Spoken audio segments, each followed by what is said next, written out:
The wrench slipped from Owen Bailey's hand and clattered against the concrete floor of his apartment. He cursed under his breath, wiping grease from his fingers onto his already stained work pants.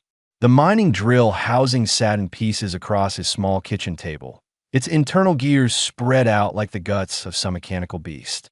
Outside, rain hammered against the thin walls of his unit in the worker district of Dust's End Colony. Owen lived alone in Building 17, third floor, apartment 42. The place smelled like oil and instant meals. His neighbors knew him as the guy who fixed things, who kept to himself, who never complained about the leaking ceiling or the temperamental heating unit. He liked it that way. Simple. Predictable. The knock came during a crack of thunder. Owen paused, holding a gear up to the dim overhead light. Nobody visited at this hour. Nobody visited him at any hour, really. He set down the gear and walked to his door, boots leaving faint prints on the worn floor. The second knock shook the entire door frame. Yeah, hold on. Owen unlocked the 3 bolts he'd installed himself and pulled the door open that a wall of crimson scales filled his doorway. The creature slumped against the frame, massive clawed hands gripping the metal edges hard enough to leave dents. Blood, dark as oil, dripped from dozens of wounds across its body. Wings, tattered and burned, dragged on the ground behind it. The head lifted slowly, revealing amber eyes that burned with pain and something else. Pride, maybe. Or desperation. Sanctuary. The dragon spoke in a voice like grinding stone. The word came out in the old tongue, the formal language that predated human arrival in this sector by thousands of years. I invoke the right of desperate passage. Owen stood there in his doorway, a human barely 6 feet tall, staring up at a creature that had a duck just to fit under the hallway ceiling. Rain poured down behind the dragon, mixing with its blood to form dark puddles on the landing. Most people would have screamed. Most would have slammed the door and called security. Owen Bailey was not most people. "You're dripping on my floor," he said. Then he stepped aside. "Get in before the whole building sees you." The dragon's eyes widened slightly. Confusion crossed its ancient face, but it didn't waste time questioning the offer. It pulled itself through the doorway, scales scraping against the frame. Owen had to help drag its tail inside. The appendage as thick as his torso and just as heavy. He sealed the door and threw all 3 bolts. The dragon collapsed in the middle of his living room, crushing his coffee table and knocking over a lamp. Its breathing came in ragged gasps. Up close, Owen could see the extent of the damage. Burns covered its chest. Deep cuts ran along its flanks. One wing hung an odd angle. "Name's Owen," he said, stepping over a wing to get to his storage closet. "You got a name? Or should I just call you Big Red?" "Wrathful," the dragon managed. Wrathful the Crimson, former sovereign of the Ashenfold Empire, ruler of 40 systems, commander of the Stellar Legions. That's a mouthful. Owen pulled out his emergency medical kit, the heavy-duty one he kept for industrial accidents. "I'm guessing the former part is why you're bleeding in my apartment." Wrathful's laugh came out as a wet cough. "Betrayed. During the eclipse ceremony. My own council. They waited until the sacred moment, then struck." Owen knelt beside the dragon's head, opening the med kit. "Sounds like they planned it pretty well. You're lucky you made it this far. Luck is not what brought me to your door, human." Wrathful watched as Owen began cleaning the wounds with industrial antiseptic. The old laws. The codes of sanctuary. I knew this colony still honored them. Most folks don't even remember those laws, Owen said. He worked quickly, his hands steady despite the strangeness of the situation. But yeah, they're still on the books. Anyone who asks for shelter during desperate times, you give it. No questions. Above them, the sound of engines cut through the storm. Hunter ships moving in grid patterns across the colony. Their searchlights swept past Owen's window, casting moving shadows across the walls. Owen kept working, packing the worst wounds with synthetic gel that would clot the bleeding. Wrathful tensed, clearly expecting the human to panic, to reconsider, to throw him out to save himself. Instead, Owen just grabbed a thermal blanket from his closet and draped it over the dragon's damaged wings. "You're safe here," Owen said simply. "Those ships can search all they want. My door's solid, and I've got blackout curtains." You just rest. Wrathful stared at the human with something like wonder in his ancient eyes. In his 1,000 years of rule, none had shown such casual courage, such simple kindness without expectation of reward. Why? Wrathful asked. You risk everything for a stranger, for someone not even your species. Owen shrugged, returning to his work on the dragon's wounds. You knocked. I answered. That's how doors work. Outside, the hunter ships continued their search, unaware that the greatest prize in the sector lay hidden in a mechanic's modest apartment, protected by nothing more than a human's decision to do what felt right. The rain kept falling, and Owen kept working through the night. Sunlight crept through the gaps in Owen's blackout curtains, painting thin lines across the floor. Wrathful woke slowly, his body aching in ways he hadn't felt in centuries. For a moment, he forgot where he was. Then the smell of burning metal and human cooking reached his nostrils, and memory crashed back that he lifted his head carefully. The human, Owen, stood at a small cooking unit, doing something with a pan. The apartment looked even smaller in daylight, packed with tools and spare parts, and the general chaos of someone who worked with their hands. You're awake, Owen said without turning around. Good. Wasn't sure if dragons needed sleep or if he just powered down like old machinery. Wrathful tried to sit up and immediately regretted it. Pain lanced through his side. How long? 14 hours, give or take. Owen flipped something in the pan. Your wounds stopped bleeding around hour 6. Whatever that gel does, it works on dragon biology. Lucky guess on my part. The dragon managed to prop himself against the wall, his massive form taking up most of the living room. His mind felt clearer now, though the memories of his fall still burned.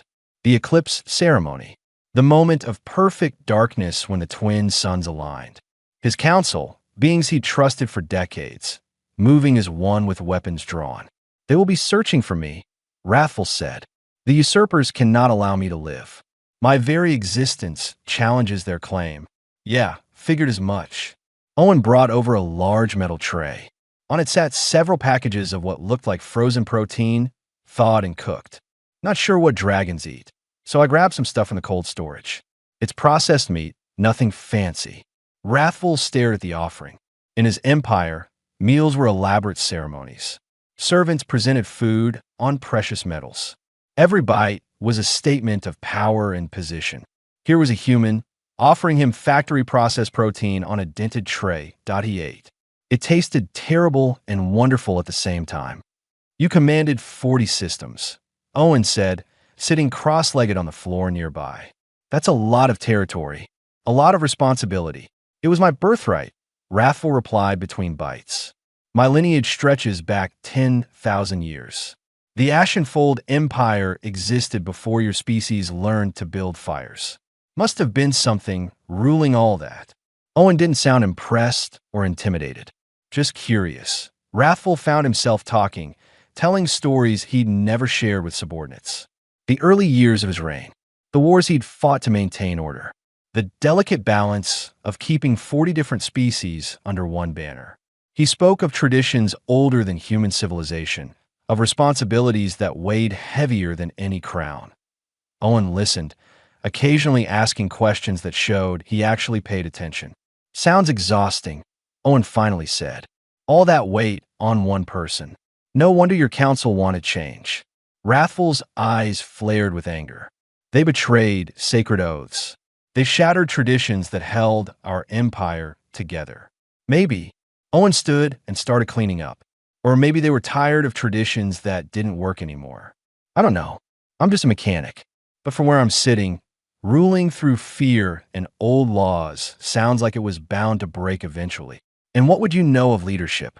Wrathful demanded, his voice sharp. You, who live alone in this tiny space, who fix machines for others. Owen paused at the sink. I know that when someone knocks on my door bleeding and desperate, I let them in. Don't need a crown to figure that out. The simple statement hit Wrathful harder than any weapon. In his 1,000 years, he'd ruled through power, through tradition, through the weight of his name and the fear his species commanded. This human offered kindness to a stranger because it seemed right. Your species confuses me, Wrathful admitted quietly. In all the imperial records, humans are described as weak, short-lived, physiologically inferior.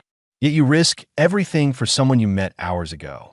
Yeah, well, your imperial records sound pretty boring. Owen returned to his seat. Everyone's got bad days. Yours just happens to involve more fire and betrayal than most. Doesn't mean you deserve to die in a gutter. Through the window, they could hear the distant sound of announcement drones. Wrathful's keen hearing picked up the words. The Ashenfold Empire's former sovereign was dead, killed during a tragic accident. The new council extended their sympathies to all citizens. Long live the new order. They've declared you dead, Owen said, hearing it too. That's either really good or really bad for us. They're lying to maintain stability, Wrathful explained. But they'll keep searching. They need proof of my death. A body. Otherwise, the old loyalists might rally. Owen nodded slowly. So we keep you hidden until you're healed. Then what? Then I reclaim what is mine. Wrathful's voice carried the weight of certainty. I will return to the imperial seat and take back my throne. With what army? Owen asked practically. You're one dragon. They've got 40 systems worth of forces. Wrathful had no answer to that. In his mind, he'd always had power. Always had armies. Always had the weight of tradition backing his rule. The idea of being truly alone, truly powerless, was foreign and terrifying. I don't know, he finally admitted, the words bitter on his tongue. Owen stood and stretched. Well, first things first. Let's get you actually healthy. Hard to reclaim anything when you can barely stand. I'm about to head to work, but I'll bring back more supplies. You stay quiet, stay hidden. My neighbors are nosy, but not suicidal. As Owen prepared to leave, Wrathful found himself asking, why do you help me? Truly. Owen stopped at the door, considering the question. Because you knocked. Because you needed help. Because that's what decent people do, even when it's hard. Maybe especially when it's hard. The door closed behind him, leaving Wrathful alone with his thoughts and the strange, uncomfortable realization that this human's simple morality might be stronger than any empire.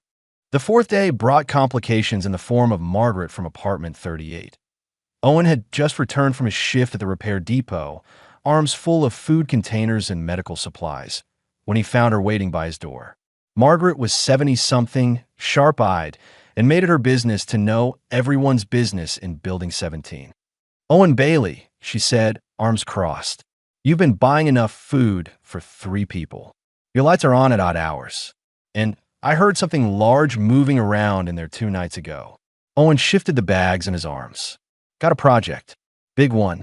Needs a lot of attention. Margaret's eyes narrowed. You're not in trouble, are you? Because if you need help, you just ask. We look after our own here. The irony wasn't lost on Owen. I'm good, Margaret. Promise. Just busy. She studied him for a long moment, then nodded. You're a good boy, Owen. Too good sometimes. Just remember, there's looking after others, and there's getting yourself killed. Know the difference. After she left, Owen entered his apartment to find Wrathful pressed against the wall, making himself as small as a 15-foot dragon could manage. She knows, Wrathful hissed. She suspects. Different thing. Owen set down the supplies. Margaret's nosy, but she's also spent 40 years in this colony. She understands the sanctuary laws better than most. Over the following days, they fell into an unexpected rhythm. Owen worked his shifts, returning each evening with supplies and stories from the repair depot. Wrathful healed slowly, his body mending in ways that fascinated Owen's mechanical mind. They talked. Long conversations that stretched into the night. Wrathful spoke of his empire's history. The great wars that forged 40 systems into one unified territory. The careful balance of power between species. The weight of being the living symbol of stability for billions of beings. Owen shared human history in return. Earth's bloody past. The colony wars. Humanity's stubborn refusal to stay dead despite having none of the natural advantages other species possessed. No scales, no natural weapons, no extended lifespans.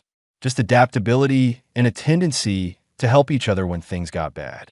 Your species has no empire, Wrathful observed one evening. No central authority governing all human worlds. How do you maintain order? Owen laughed. We don't. Not really. Each colony pretty much does its own thing. There are agreements, trade deals, mutual defense pacts. But no emperor sitting on a throne telling everyone what to do. That sounds like chaos. It is, but it's also freedom. When one group makes bad choices, the others can choose differently. When one colony fails, others learn from it. It's messy, but it works. Wrathful considered this. In his empire, order flowed from the top. His word was law across 40 systems. Efficient, stable. Yet that same structure had allowed his council to remove him in a single night. The patrol came on the 7th day. Owen was at work when his communicator buzzed with an emergency colony-wide alert. Imperial forces were conducting door-to-door searches in the worker districts. All residents were to cooperate fully. Anyone harboring fugitives would face severe consequences that he ran the entire way home. The patrol had already reached Building 17 by the time he arrived. 2 Imperial guards stood in the hallway outside his door, their weapons humming with charge. Margaret stood between them and Owen's apartment, arguing loudly about proper search procedures and colony rights. Owen works night shifts, she was saying. You can't just break into a working man's home without cause. We have authority from the new council, one guard replied. Step aside, citizen. Owen pushed through the small crowd that had gathered. I'm here. This is my place. What's the problem? The guards turned to him. We're searching all units in this sector. Open your door. Owen's heart hammered, but he kept his face neutral. You got a specific warrant? Or is this one of those everyone's guilty until proven otherwise situations? Open the door, or we'll open it for you. Margaret moved beside Owen. The boy's got rights. You want in, you get proper authorization from Administrator Helms, not some blanket order from Offworld. Other neighbors had emerged now. Old Rick from 45, the young couple from 39, the maintenance worker who lived on the first floor. They formed a loose group around Owen and the guards, not threatening, but present. The guards looked at each other uncertainly. They had authority, but colonies were tricky. Pushed too hard, and workers got stubborn. Word spread. Production slowed. Their superiors hated complications. We'll return with proper documentation, one guard finally said. Don't leave the colony, citizen. After they left, Margaret patted Owen's shoulder. You've got about 4 hours before they come back with paperwork. Whatever you're hiding in there, you better figure out what you're going to do about it. Inside, Wrathful had squeezed himself into the false wall Owen had built years ago to hide valuables from the occasional theft. The space was cramped even for storage, let alone a dragon. They'll come back, Owen said, helping Wrathful out, with legal documents and probably more guards. I can't stop them then. Wrathful's eyes burned with frustration and shame. I've brought danger to you, to your neighbors. I should leave. And go where? You can barely fly with that wing. They'll shoot you down before you clear the colony. Then what do you suggest? Owen paced the small apartment, thinking. Margaret said 4 hours. The administrator's office closes in 3. If we can convince Helms not to sign off on the search warrant until tomorrow, that gives us tonight to figure something out. One human administrator won't refuse Imperial guards. You'd be surprised what colony administrators will do when their workers ask nicely. Owen grabbed his communicator. Margaret? Yeah, it's Owen. I need a favor. A big one. Within an hour, half the building had signed a petition demanding the administrator follow proper legal procedures. By hour 2, workers from other buildings had joined. By hour 3, Administrator Helms was facing a choice between angry Imperial guards and angry colonists who kept the mining operations running. Helms chose the colonists. The search warrant was delayed pending proper review. That night, Wrathful stood by the window, looking out at the colony. Humans moved below, ordinary people living ordinary lives. Yet they'd stood up to Imperial authority for a stranger they'd never met, just because one of their own asked them to. I've ruled for 1,000 years, Wrathful said quietly. Commanded armies, held the fate of billions in my claws. Yet I've never seen loyalty like this. Given freely, without expectation of reward. Owen joined him at the window. That's because you were looking at it wrong. Loyalty you demand isn't really loyalty. It's just obedience. This is people choosing to do right by each other. That's stronger than any empire. For the first time since his fall, Wrathful began to wonder if reclaiming his throne was truly what he wanted. The emergency colony meeting was called for the following evening. Owen sat in the back of the community hall, trying to look invisible while Administrator Helms addressed the gathered colonists. Wrathful remained hidden in the apartment, listening through Owen's communicator on a private channel. The Imperial forces have made their position clear, Helms said, his voice tired. They have evidence that the former sovereign Wrathful may be hiding in our colony. They're demanding full cooperation, including unrestricted searches of all residential and commercial areas. Murmurs rippled through the crowd. Dust's End was a mining colony, far from the centers of galactic power. Most people here had come to escape politics, not dive into them. If we refuse, Helms continued, they've threatened to blockade our supply routes. No food shipments, no medical supplies, no equipment parts.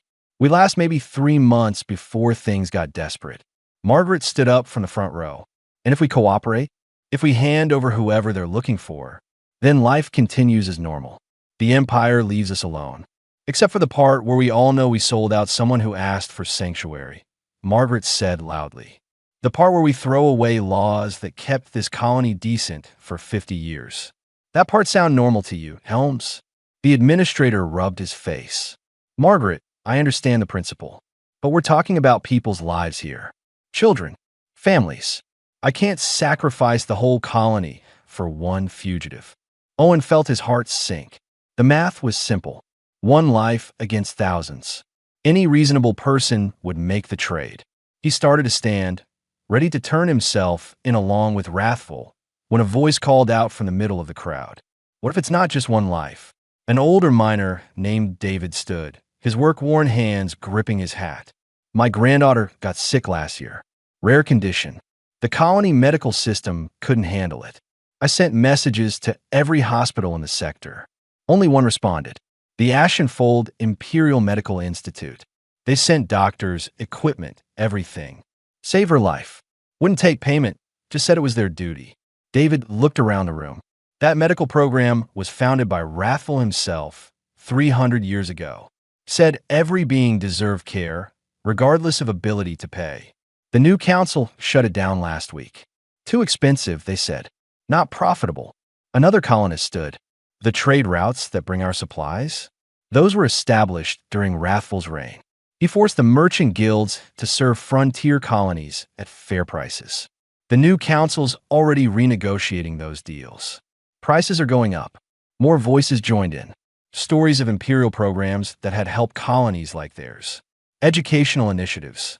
Infrastructure projects. Fair labor laws. All created during Wrathful's rule, many now being dismantled by the new council. They're calling him a tyrant, Margaret said. But tyranny is funny. Sometimes it looks different depending on where you're standing. From here, the old rule looked a lot better than what's coming. Helms held up his hands. Even so, we can't fight the entire Imperial fleet. We're miners, not soldiers. Nobody's talking about fighting. Owen said, finally standing. All eyes turned to him. We're talking about doing what's right. About honoring laws that have protected people in desperate situations for generations. If we throw that away because it's convenient, what are we? Dead, someone called out. We be dead. Starved out in 3 months. Maybe, Owen admitted. Or maybe other colonies join us. Maybe the frontier worlds that benefited from Wrathful's policies decide they don't want the new council either. Maybe we're not as alone as we think. That's a lot of maybes, Helms said. Sure is. But I know one thing for certain.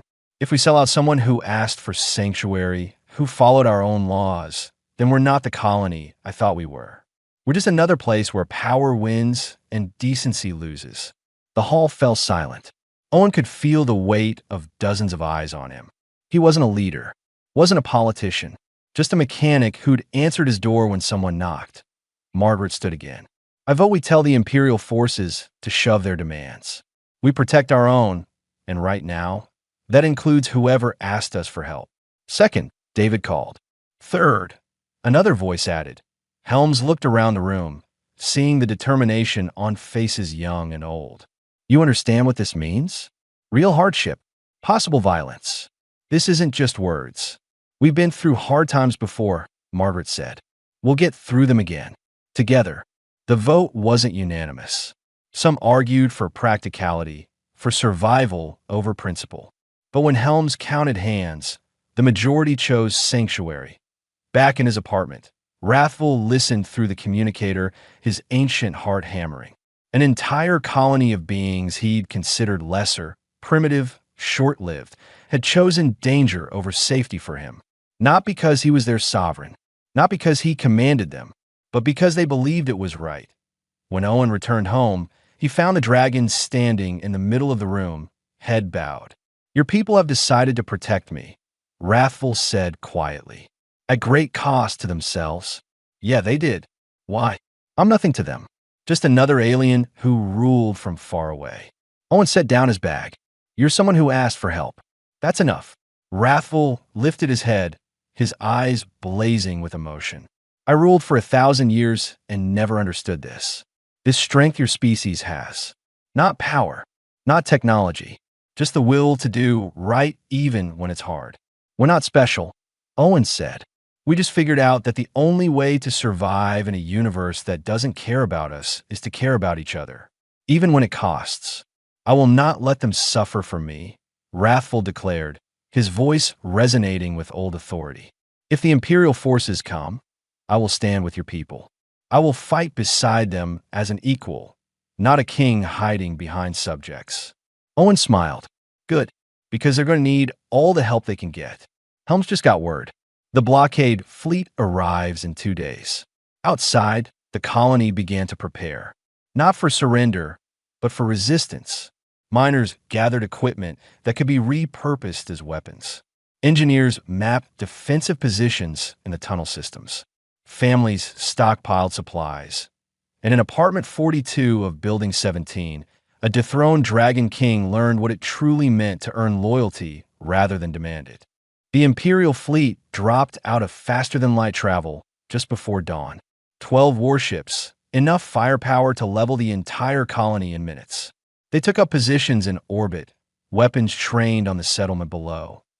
Owen stood on the roof of Building 17 with Wrathful, watching the ships blot out the stars. Around them, the colony had transformed. Mining equipment had been repositioned to create defensive barriers. Tunnel entrances had been fortified. Every able-bodied person had a role in the plan they'd spent 2 days creating. "They won't negotiate," Wrathful said. "The Usurper Council can't afford to look weak. They'll demand my surrender, and when refused, they'll attack. Let them come." Owen checked the charge on the mining laser he'd modified into something more dangerous. "We've got home advantage. They don't know these tunnels like we do. You're talking about guerrilla warfare against a professional military. Your people will die. Probably. But they chose this. You don't get to take that choice away from them now." The communication came an hour later. Admiral Torvin, commanding the fleet, his voice broadcast across every speaker in the colony. "Citizens of Dust's End, you are harboring a fugitive wanted by the legitimate government of the Ashenfold Empire. Surrender Wrathful immediately, and no action will be taken against your colony. You have 2 hours to comply." Administrator Helms responded from the colony command center. "Admiral, we recognize no authority over sanctuary laws." Wrathful invoked his right to desperate passage. "Our laws, established long before the new council existed, protect him. Your laws mean nothing against imperial decree. One final warning. Surrender the fugitive or face the consequences." Margaret's voice cut in, broadcast from the mining office. "Here's a warning for you, Admiral. We've rigged the primary fusion reactor. You attack us, it goes critical. Takes out your ships along with the colony. Mutuellement assure de destruction. So maybe you want to think real careful about what happens next." Owen winced. It was a bluff. They hadn't actually rigged the reactor, just made it look like they had any scans the fleet might run.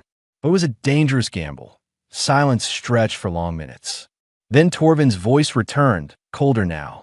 "You're making a mistake you won't survive."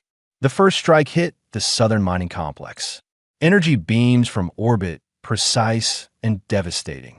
The complex exploded in a fireball that lit up the morning sky. Everyone to the tunnels. Helm shouted over the emergency channels. Defensive positions now. The colonists moved like they'd practiced, streaming into the underground network they knew better than anyone. Owen and Wrathful headed for the main access point, where David and a group of miners had set up what they were generously calling a firing position. "They're landing troops," David reported, pointing to 6 dropships descending from the fleet. "Looks like they're going for a ground assault instead of just bombing us flat. They want Wrathful alive," Owen realized. "Dead, he's just a martyr. Alive, they can make an example of him." Wrathful's eyes blazed. "Then they'll be disappointed." The dragon moved before Owen could stop him, launching himself into the open air with powerful wing strokes. His damaged wing barely held, but he climbed anyway, roaring a challenge that echoed across the colony.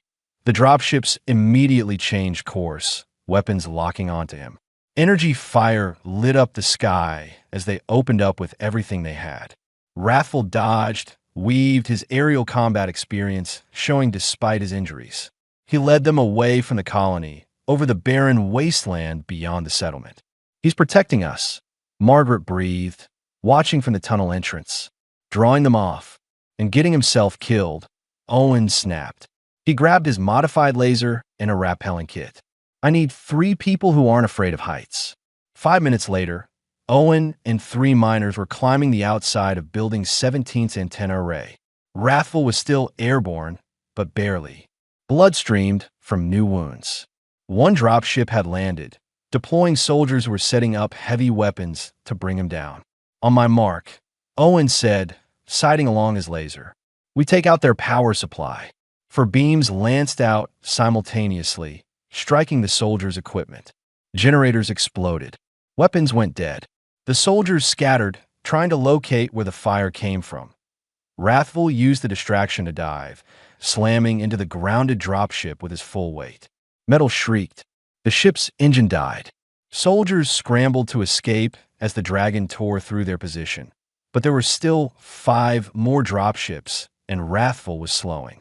He couldn't keep this up. That's when the tunnels came alive. Colonists emerged from hidden exits all across the landing zone. They'd spent 50 years mining this rock, knew every crack and crevice.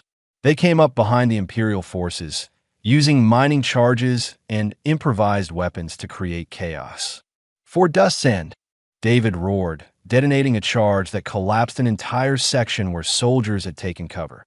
The Imperial forces found themselves fighting an enemy that disappeared into the ground and reappeared somewhere else. Every time they established a position, colonists would tunnel underneath and attack from a new angle. The professional soldiers were trained for conventional warfare, not this kind of desperate, creative resistance. Admiral Torvin, watching from orbit, made a decision. If ground forces couldn't handle it, he'd use orbital bombardment. Precise strikes on the tunnel entrances. Collapse the whole network and bury the colonists alive, the targeting systems locked on, weapons charged. And then 3 more ships dropped out of faster-than-light travel. Not Imperial vessels, colony ships from neighboring systems. Behind them came more. 12, 2 dozen. Frontier colonies that had heard what Dust's End was doing and decided they were tired of the new Council too. Admiral Torvin. Came a transmission from the lead ship. "This is Captain Richards of the Frontier Coalition. You will cease fire immediately and withdraw from this system." "You have no authority here," Torvin replied. "We have 37 ships that disagree." "Your move, Admiral." Torvin stared at his displays. 37 ships, mostly civilian, converted cargo haulers and mining vessels, but armed enough to make a fight messy. And behind them, more signals were appearing. More colonies joining. He'd come to make an example. Instead, he'd started a rebellion. "All forces withdraw," Torvin ordered. "Return to fleet." On the ground, Wrathful collapsed near Owen, his body finally giving out from exhaustion and injury. Owen rushed to his side as colonists emerged from the tunnels, cheering at the sight of the Imperial ships retreating. "We won," Owen said, hardly believing it that Wrathful's eyes found his. "No, you won. Your people, their courage, their refusal to accept injustice."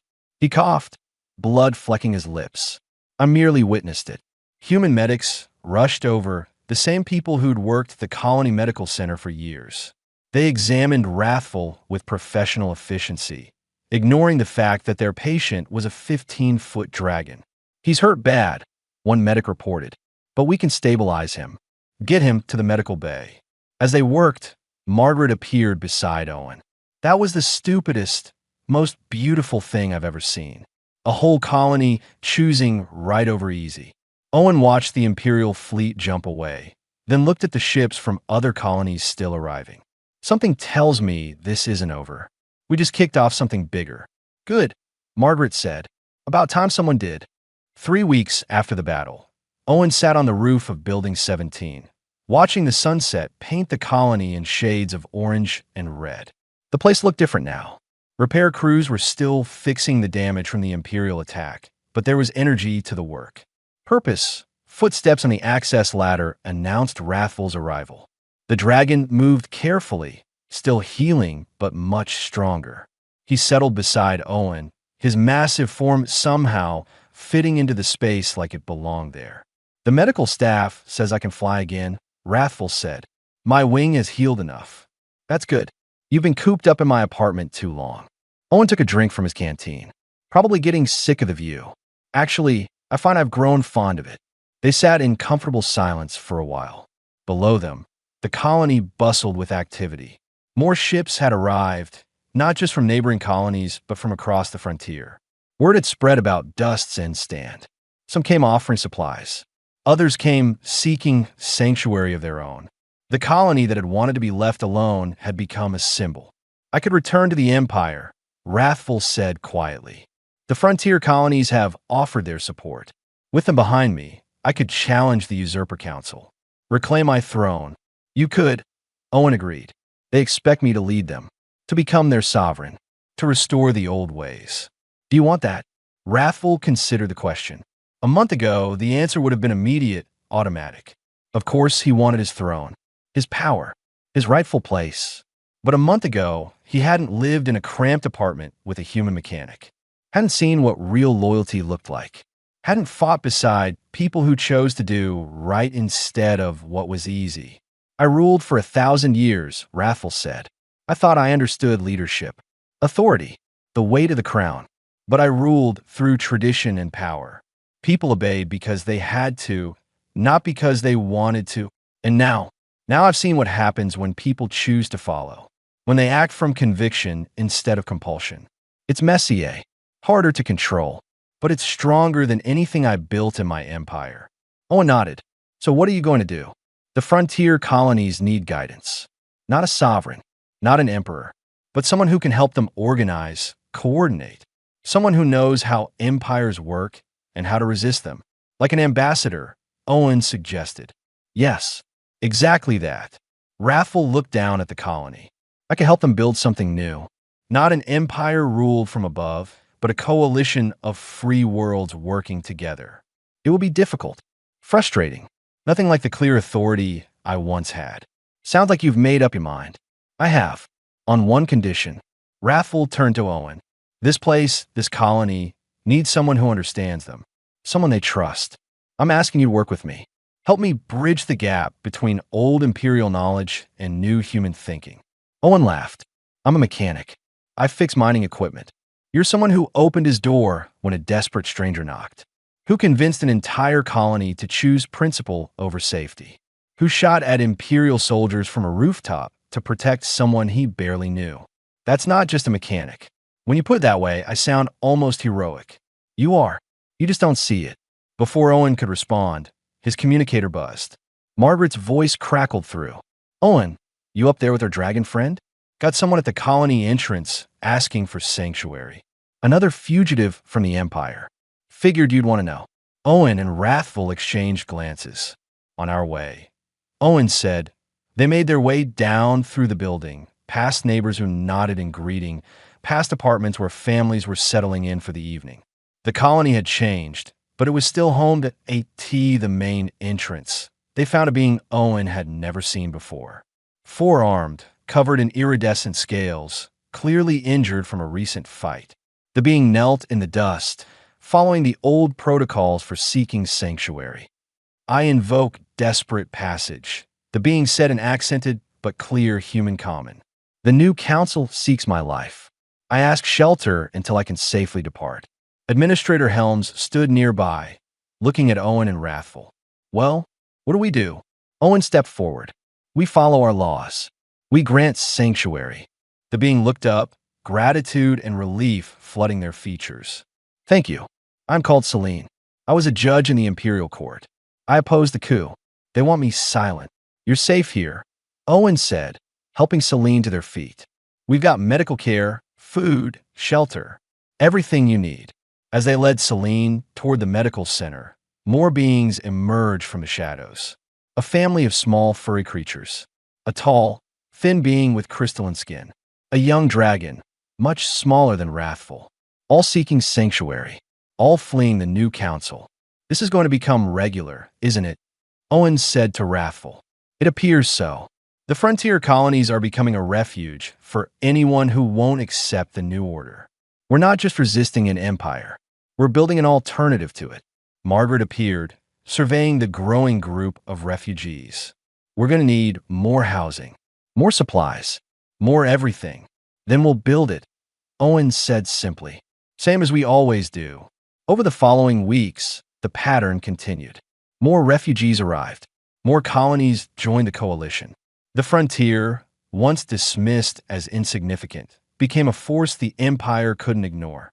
Wrathful took up his new role as ambassador and coordinator, helping the diverse colonies work together despite their differences. He brought imperial knowledge, diplomatic experience, and a deep understanding of how power structures worked. But he brought something else too. Humility. The willingness to listen to humans and other species he once considered beneath him. Owen continued his work at the repair depot, but now he also served as a liaison between Wrathful and the colony. He helped translate imperial customs into terms frontier people could understand, helped refugees adjust to a society built on cooperation instead of hierarchy. Months passed. Then a year. The frontier coalition grew stronger. The Imperial Council grew frustrated.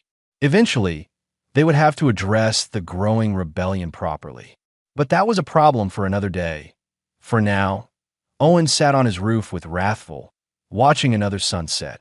Do you regret it? Owen asked. Giving up your throne? Your empire? Wrathful was quiet for a long moment. I had power for 1,000 years. Real power. The kind that makes worlds tremble. But I never had this. This, purpose. True purpose. Not ruling because tradition demands it, but serving because it's right. Not commanding loyalty, but earning it. He looked at Owen. You gave me that when you opened your door. You showed me what strength really means. I just did what any decent person would do. Exactly. And that's what makes you extraordinary. You think decency is ordinary. That kindness is simple. But in a universe of empires and hierarchies and power, choosing to help someone for no reason except it's right, that's revolutionary. A ship descended toward the colony landing pad. Another group of refugees, probably. More beings seeking a place where they could live free from imperial control. Someone should greet them, Owen said, standing. Someone should, Wrathful agreed, rising as well. They made their way down through the building, through the colony that had become so much more than either of them expected. When they reached the landing pad, they found a young couple with 2 children, all looking exhausted and frightened. We heard about this place, the father said, about a colony that protects people, that stands up for what's right. We're hoping there's room for us. Owen smiled, extending his hand. There's always room. Welcome to Dust's End. As he helped the family with their belongings, he thought about that night weeks ago when a desperate dragon had knocked on his door. How a simple decision to help had changed everything. The door had never been locked. It never needed to be, because some things were more important than safety. Some principles were worth defending, no matter the cost. And sometimes, the strongest thing you could do was open your door to someone in need and say simply, "You're safe here." That was the human way, not through superior technology or greater power, but through the stubborn refusal to abandon each other, even when it would be easier. Especially when it would be easier. And as more beings arrived seeking sanctuary, as the coalition grew stronger, Owen understood that what had started with one dragon and one mechanic had become something much larger. A movement, a rebellion, a new way of thinking about power and community. All because someone had knocked and someone else had answered, the way it was always meant to be,